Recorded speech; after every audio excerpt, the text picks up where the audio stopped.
अस्सलाम वालेकुम वरहमतुल्लाहि वबरकातुहू। दोस्तों आउं अली हसन अब्बासी आज करे मुझो चैनल पहिरियों दफ़ो ॾिसी ऐं ॿुधी रहिया आहियो त बराए महिरबानी मुझे चैनल खे सब्सक्राइब कंदा, बेल आइकन खे क्लिक कंदा, जेकॾहिं मुंहिंजी ऑडियो पसंदि अचे त उनखे लाइक कंदा ऐं कमेंट बॉक्स में पंहिंजी राय खां आगाह कंदा।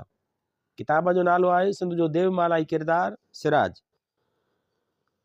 मुरतब ताज जो हुयो, छपाईंदड़ सिंधी अदबी बोर्ड जाम शोरो सिंध, छापो पहिरियों साल 2013 ईस्वी। सिराज मेवण दोस्त मुझो भाउ अमर जलील। मूंखे ठीक सां यादि न आहे त अप्रैल 1972 ईस्वीअ जी उहा कहिड़ी तारीख़ हुई। सिराज मूंखे चवराए मोकिलियो त सुभाणे शाम जो 7 लॻे शीज़ान में अच, चांहि पीअंदासीं ऐं लिखण पढ़ण बाबति कुझु ॻाल्हाईंदासीं। मूंखे अचरज थियो। अचरज उन करे थियो जो दोस्तनि हुलाए छॾियो त सिराज मख़सूस दोस्तनि जे दाइरे खां ॿाहिरि न कंहिं सां मिलंदो आहे ऐं न ॻाल्हाईंदो आहे, कंहिं सां बि ड्रेग न कंदो आहे।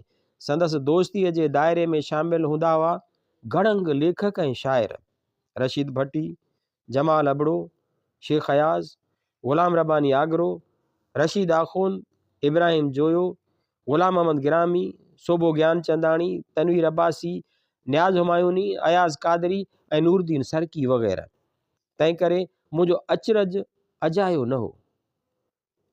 अदब में मुंहिंजो नालो मोतबर न हो। यारनि दोस्तनि मशहूरु करे छॾियो त मां मुलहिद होसि, मुनकर होसि, नज़राए पाकिस्तान जी बुनियादी बिक़ौमी थ्योरीअ जो मुखालिफ़ होसि, दीन धर्म खां आजो होसि, संदन रायनि में कंहिं क़िस्म जो वधा न हो। उन वक़्त ताईं मूं निज तसौफ़ जे तॾे ते हमेशह लाइ सिर झुकाए छॾियो। मूं पहिरीं कहाणी 1956 ईस्वीअ में लिखी हुई ऐं उन खां पोइ लाॻीतो 4-5 साल विसारे छॾियो हुअमि त कॾहिं का कहाणी बि लिखी हुयमि। अंदर में ॾाढी उणितण हुई, बेचैनी हुई, ज़िंदगी मौत, मजबूरी, बेवसी, बग़ावत, वेड़ ऐं हालतुनि सां ठाह न करण जहिड़ा अनेक वीचार ऐं रवैया मूंखे अकेलो करे छॾण लाइ काफ़ी हुआ। वरियनि जा वर अकेलायुनि में भटकंदे हिकु अनोखे दग जा दर मुंहिंजे लाइ खुलंदा विया। हिक राह मां हज़ारे निकिरंदड़ राहुनि मूंखे न मुझायो। हिक राह ते अॻिते निकिरी वञण खां पोइ मोटणु मुमकिन लॻंदो आहे, पर राहुनि मां निकिरंदड़ अनेक राहुनि जे राही थियण खां पोइ मोटणु इम्कान खां ॿाहिरि हूंदो आहे। उन्हनि राहुनि ते हलंदे मूं मोटी वञण जे इम्कान बाबति कॾहिं कोन सोचियो ऐं न अॼु ताईं सोचियो आहे। मूंखे मोटी अचिणो न आहे, मां मोटी न ईंदुसि। राहुनि मां फुटी निकिरंदड़ राहुनि ते हलंदे मां लाॻीतो लिखंदो रहियुसि, मुसलसल लिखंदो रहियुसि, जेकी वणियूं जीअं वणियूं तीअं लिखंदो रहियुसि। अंदर जे इज़हार लाइ अहिड़े क़िस्म जो रवैयो मूंखे राहुनि मां फुटी निकिरंदड़ राहुनि ते हलंदे मिलियो आहे।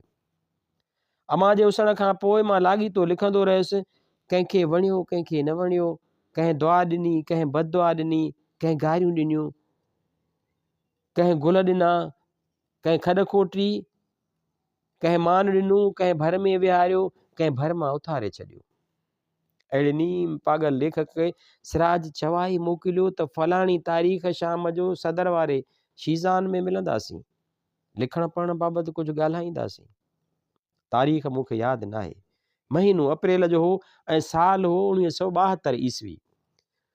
उन दौर में सिंधी अदब ते अयाज़, जमाल, सिराज, रब्बानी ऐं रशीद जी हैबत वेठल हूंदी हुई। उन्हनि मां कंहिं सां बि मुंहिंजी का ख़ासि ॾेठ वेठ न हूंदी हुई। बसि ओचितो किथे किथे अलेख सलेख थी वेंदी हुई। सिराज जे बारे में मशहूरु हो ऐं अञा बि उहो साॻियो तासुर बरक़रार आहे त तमामु सख़्तगीर तबियत जो मालिक आहे। खिलंदो त असुलु कोन्हे, मुर्की पवे त वॾी ॻाल्हि। सुपीरियर सर्विसिस जी चटाभेटीअ में अॻु निकिरी वियो हो ऐं वञी इनकम टैक्स खाते में ऑफिसर थियो हो। ॿुधाईंदा आहिनि त ऑफिसरीअ दौरान मिनिस्टरनि ऐं असेंबली मेंबरनि खे किथे बि कथ में न आणींदो हो। संदसि रोब ताब अहिड़ो जो को बि जहिड़ो तहिड़ो असर रुसूख़ वारो शख़्स साणसि ख़श्ट करे न सघंदो हो। मुल्क में सियासी ॾिफेड़ पियो, अहिड़ा त लाहा चाड़ा आया जो लखपति भवाटियूं खाई कखपति थी विया ऐं के कखपति फिरीगिरी लखपति थी पिया। सरकारी कामोरनि लाइ ऋण ॿरी पियो। पकड़ थी छंड छाण थी, सिराज वांदो थी वञी वकालत सां लॻो। इनकम टैक्स जे केसनि में स्पेशलाइज़ेशन कयाई, ज़हीन बेइंतहा हो। वञी सुप्रीम कोर्ट जे ऐवाननि ताईं पहुतो। अलाए किथे ऐं कीअं ज़ुल्फ़कार अली भुट्टे जी दूरबीन निगाहुनि में अची वियो ऐं हू पीपल्स पार्टीअ जो थी वियो। सन 1972 ईस्वी मौलाना अबुल कलाम आज़ाद जी पेशन गोई मुताबिक़ वजूद में अचण खां 24 साल पाकिस्तान 1971 ईस्वीअ में अधु थी चुको हो। मशरक़ी पाकिस्तान थी पियो हो बांग्लादेश ऐं रहियल हिस्से मग़रिबी पाकिस्तान खे ज़ुल्फ़कार अली भुट्टे फेराए पाकिस्तान कयो। हिन वक़्तु अवीं जंहिं पाकिस्तान में साह खणी रहिया आहियो सो पाकिस्तान 1971 ईस्वीअ खां अॻु मग़रिबी पाकिस्तान हो। मौजूदा पाकिस्तान जो को वजूद न हो। मौजूदा पाकिस्तान 1971 ईस्वीअ में ठाहियो वियो।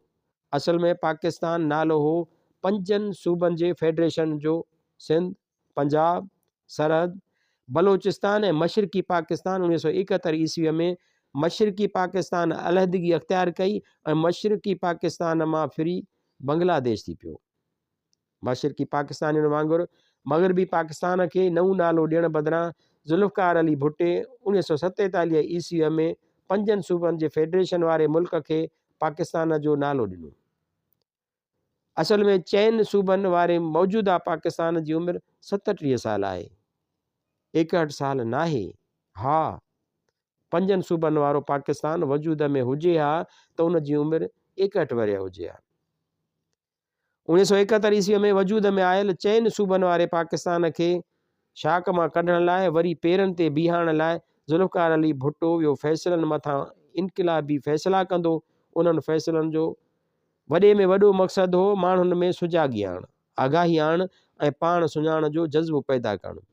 मुल्क फ़क़ति तॾहिं अबतर हालतुनि मां उभिरी सघंदो आहे जॾहिं माण्हुनि में ख़ुददारीअ जो अहसासु पैदा थी पवंदो आहे।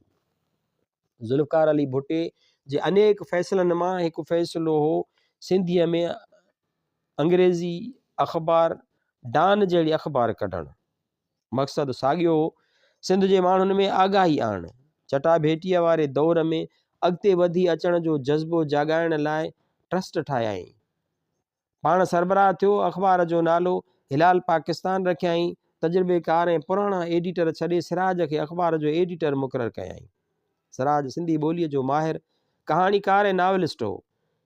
हिकदमि हा करण बदिरां हिन कुझु शर्त ट्रस्ट आॾो रखिया।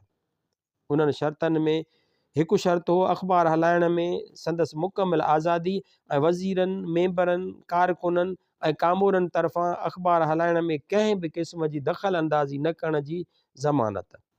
सिराज जा समूरा शर्त मञिया विया। सिराज अख़बार लाइ टीम गॾु करणु शुरू कई। वियो माण्हुनि सां मिलंदो, चूंडे चूंडे माण्हू खणंदो। Assistant editor, sub editor, reporter ऐं नुमाइंदा खणंदो वियो।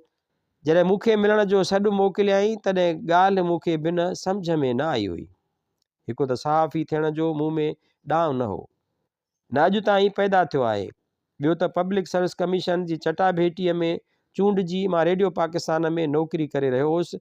बहरहाल मुंहिंजे लाइ वॾो एज़ाज़ हो जो सिराज मूंखे चांहि जी दावत ॾेई लिखण पढ़ण जहिड़े मौज़ूअ ते ॻाल्हाइण लाइ घुरायो। सदर में शीज़ान रेस्टोरेंट, अब्दुल्ला हारून रोड ते BVS पारसी स्कूल जे साम्हूं हूंदी हुई। हींअर उते इलेक्ट्रॉनिक सामान ऐं मोबाइल फ़ोननि जा दुकान आहिनि। पीउ एडी ॼण माल मुफ़्त में पियो विराइजे। पाकिस्तान ठहण खां पोइ बि उहो पाकिस्तान 1947 ईस्वी वारो हुजे या 1971 ईस्वी वारो, सिंध पंहिंजी सुञाणप खां, शनाख़्त खां महरूम थी वई आहे। काॾे वई ॿोली, काॾे वई तहज़ीब, काॾे वियो तमदन। आईने में ॾिसूं त कंहिं ओपरे अजनबीअ जी बिगड़ियल शक्ल थी नज़र अचे। इल्म ऐं आगाहीअ जा भंडार हूंदा आहिनि। किताब यारनि किताबनि जी जिन्स मटाई, किताबनि खे मुज़कर मां फेराए मुनस करे छॾियो। अॻु किताब मुंहिंजो हूंदो हो, हींअर मुंहिंजी किताब थी पियो। मुंहिंजी किताब थी पियो आहे। बदनियतीअ वारी सियासी, समाजी ऐं सकाफ़ती फेरघेर में ईअं थींदो आहे। वॾियूं मच्छियूं नंढियुनि मच्छियुनि खे खाई छॾींदियूं आहिनि। मां शीज़ान रेस्टोरेंट में दाख़िल थियुसि। एकड़ वेकड़ माण्हू हेॾां होॾां वेठा हुआ। आख़िरी दरीअ वटि सिराज वेठो हो। हमेशह वांगुरु विहतल सेंतल ऐं हैंडसम, हिकु त शख़्सियत में नुमाया, मथां जो ठहकंदड़ कपिड़ा पाईंदो हो त हज़ारनि में हिकु लॻंदो हो। जेतोणीकि हिन ॻाल्हि खे 40 वरिया गुज़री विया आहिनि, पर सिराज सां पहिरीं मुलाक़ात, पहिरें तजुर्बे ऐं पहिरीं आज़माइश वांगुरु मूंखे अॼु बि यादि आहे। सिराज रेस्टोरेंट जे सभ खां पहिरीं दरीअ वटि टंग टंग ते रखी वेठो हो। हिकु हथ में को अंग्रेज़ी किताब ऐं ॿिए में पाइप होसि। किताब पढ़ंदे पाइप मां सूटो हणी पिए वरिताईं। मां वञी साम्हूं बीठोमांसि, कंधु मथे करे मूं ॾांहुं ॾिठाई, मुंहं ते मुर्क तरी आयसि। किताब रखी उथी मूंखे हिकु ॿांह सां भाकुर पाताईं, ॿिए हथ में पाइप होसि। खिली चयाईं, वक़्त जो ॾाढो पाबंद थो लॻी। चयमि, रेडियो पाकिस्तान में नौकिरीअ जो करियां थो। वेह। मूंखे पंहिंजे साम्हूं सोफ़े ते वेहण लाइ चयाईं। अॻूणी विक्टोरिया रोड ऐं हाणोके अब्दुल्ला हारून रोड तरफ़ खुलंदड़ शीज़ान रेस्टोरेंट जे दरियुनि भरिसां सोफ़ा रखियल हूंदा हुआ। मां वेही रहियुसि। पुछियाईं, छा पीअंदे? चयमि, चांहि। मुंहिंजे लाइ चांहि ऐं पंहिंजे लाइ काफ़ी घुरायईं। उन विच में वेटर पेटीज़, पेस्ट्रीज़ ऐं सैंडविचिस जी ट्रे रखी हलियो वियो। पुछियाईं, छा पियो पढ़ी अॼुकल्ह? ॿुधाईंदे हॿक थी, पर ॿुधाए छॾियोमांसि, 5-6 किताब पियो पढ़ां। 5-6 किताब? मुंहं ते मुर्क अची वियसि। अलाए कीअं कॾहिं खां मूंखे हिकु महिल 4-5 किताब पढ़ण जी आदत पइजी वई हुई ऐं हिन उमिरि ताईं हलंदी अचे। ॿुधाईंदे मूंखे पशेमानी महसूसु थींदी आहे। चांहि आई, काफ़ी आई। सिराज खे मूं अजाई सजाई ॻाल्हि कंदे कॾहिं कोन ॾिठो। सुपीरियर सर्विसिस जे ऑफिसर ऐं वॾे वकील वांगुरु टू द पॉइंट, सिधी सही ॻाल्हि कंदो आहे। मक़सद जी ॻाल्हि फेराए घेराए न कंदो आहे। अख़बार पिया कढूं? पुछियाईं, ख़बर अथई? चयमि, हा। हिकदमि चयाईं, तूं अख़बार लाइ कालम लिख। कालम? मां हॿकियुसि। चयाईं, डेली कालम, रोज़ानो हिकु, हफ़्ते में 6 दफ़ा, हिकु ॾींहुं मोकल। मूंखे ताजुब थियो। कालम लिखणु मुंहिंजे वस जी ॻाल्हि न हुई, ऐं सो बि रोज़ानो ऐं हफ़्ते में 6 दफ़ा। उन खां अॻु जो मां कुझु चवां। चयाईं त पोइ फ़ैसिलो थियो त हफ़्ते में 6 कालम लिखंदे। ईअं? हॿकंदे मुंझंदे पर मस चयमि, जो फ़ैसिलो कंदड़ लहजे में चयाईं, कहाणियूं लिखजांइ, गशा लिखजांइ, जेकी वणे लिखजांइ, तो ते का पाबंदी कान्हे। 1 मई 1972 ईस्वीअ ते अख़बार जो इफ़्तिताही अजरा थियो ऐं मुंहिंजे लिखण लाइ हिकु बिल्कुलु नए तजुर्बे जो सिराज पंहिंजे वाइदे खे तोड़ ताईं निभायो। मूं तारिक अशरफ वटि बि मुकमिल आज़ादी ऐं बिना कंहिं झलपल जे लिखियो हो, पर हीअ आज़ादी उन खां बि कुझु सरस हुई। सरस उन करे हुई जो हिलाल पाकिस्तान पीपल्स पार्टीअ जी अख़बार हुई ऐं पीपल्स पार्टीअ जे मेंबरनि जे रूप में वॾेरनि, जागीदारनि, पीरनि, मीरनि, सैदनि ऐं सरदारनि जी यलगार हुई। असेंबलियुनि जा मेंबर हुआ, वज़ीर हुआ, सलाहकार हुआ, इतिहाद ठाहिण ड्राहिण वारा हुआ। मां वॾेरनि, पीरनि, मीरनि, सरदारनि ऐं जागीरदारनि खे सिंध जो वेरी सम्झंदो आहियां। हू इल्मु, आगाही, साइंस, सुजागी, स्कूलनि ऐं कॉलेजनि जा दुश्मन आहिनि। अणपढ़ियल ऐं नादान, हारी नारी ऐं ॻोठाणनि जी रहियत संदन मज़बूत वोट बैंक आहे, जेका खेनि असेंबलियुनि ताईं पहुचाईंदी आहे ऐं असेंबलियुनि में पहुचण खां पोइ इक़्तिदार जे ऐवान में हाकिमनि आॾो हथ ॿधी बीही रहंदा आहिनि। हिलाल पाकिस्तान लाइ कालमनि में लिखियल कहाणियूं अहिड़नि किरदारनि खे वाड़े खणी ईंदियूं हुयूं ऐं संदन रवैयनि ऐं नतीजनि जो एक्सरे ऐं अल्ट्रासाउंड कंदियूं हुयूं। संदन कावड़ ऐं क्रोध वञी ज़ुल्फ़कार अली भुट्टे ताईं पहुचंदो हो। ॿाहिरीं मुल्कनि जे दौरे लाइ ज़ुल्फ़कार अली भुट्टो पाण सां चूंड एडिटरनि जो जथो खणी निकिरंदो हो।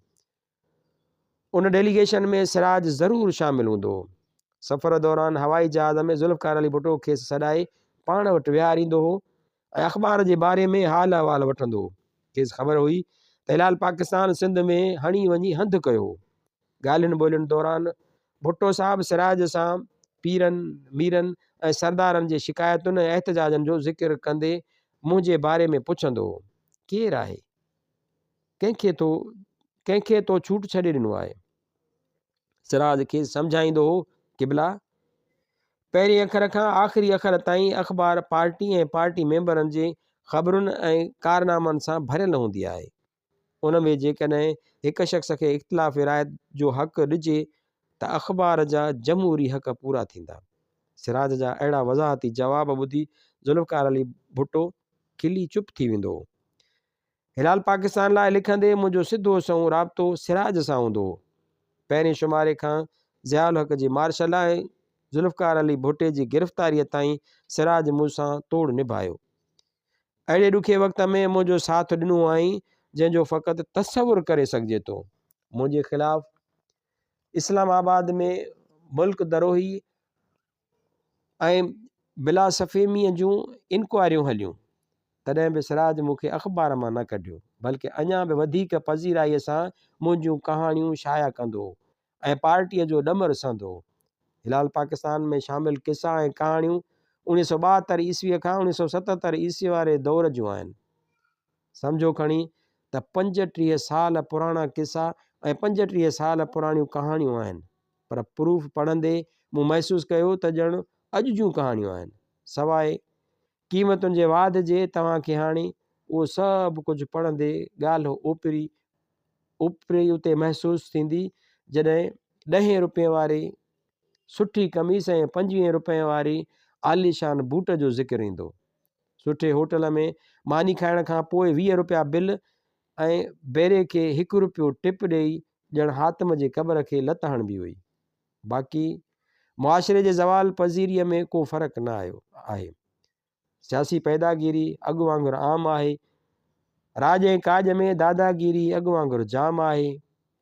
क़दर अॻु वांगुरु बेक़दरनि जे वर चढ़ी विया आहिनि। अॻु वांगुरु चोर भाॻिया ऐं भाॻिया चोर थी पिया आहिनि। न खोटे जी ख़बर न खरे जी ख़बर। अॻु वांगुरु सिके जा ॿई पासा हिक जहिड़ा थी पिया आहिनि। पाकिस्तान में अंडरवर्ल्ड उन लाइ कान्हे जो अंडरवर्ल्ड जा डॉन अपरवर्ल्ड ते हावी थी विया आहिनि ऐं मुल्क जो वहिंवार ऐं कारोबार बंदूक जे ज़ोर ते यतीम हुक्मराननि जे साम्हूं रूबरू हलाए रहिया आहिनि। समूरे मुल्क जो इक़्तिसादी ढांचो हथियार हीरोइन ऐं क़ीमती गाॾियुनि जा स्मगलर थूणियूं थंभा ॾेई संभाले बीठा आहिनि। हिननि जे कारोबार में शामिल आहिनि बैंकर ऐं ग़ैर मुल्की नाणे जा वापारी। अहिड़े मुल्क ऐं मुआशिरे खां इल्मु आगाही ऐं रूहानियत रुसी वेंदी आहे। अहिड़े मुल्क में मुआशिरे में ज़िलत जहिड़ी ज़िंदगी गुज़ारण असांजी मुक़दर में लिखिजी वई आहे। अहिड़े मुल्क ऐं मुआशिरे में मूं फ़क़ति तवाई कहाणियूं लिखियूं आहिनि गुज़िरियल 50 सालनि खां।